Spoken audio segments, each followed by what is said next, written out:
দুর্গাপুরে মুখ্যমন্ত্রী মমতা বন্দ্যোপাধ্যায় হেলিকপ্টারে চাপতে গেলে তিনি হোঁচট খেয়ে পড়ে যান।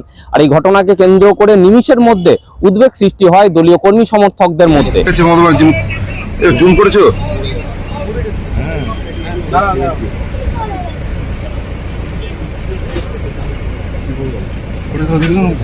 পড়ে গেল, দেখলি রে? পড়ে গেছিল। হ্যাঁ লেগেছে। ওই ছবিটা এসছে।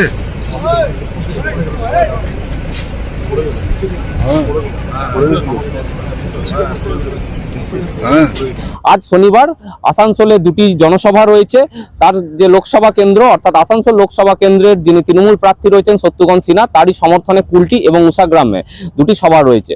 আর সেই সভাতে যোগদান করতে যাওয়ার সময় আজকে দুর্গাপুরের যে সিটি সেন্টারে বেসরকারি হোটেল রয়েছে সেখান থেকে তিনি বেরিয়ে তার হেলিপ্যাডের সামনে তিনি যান এবং হেলিকপ্টারে চাপার সময়তেই হেলিকপ্টারের ভিতরে ঢুকতেই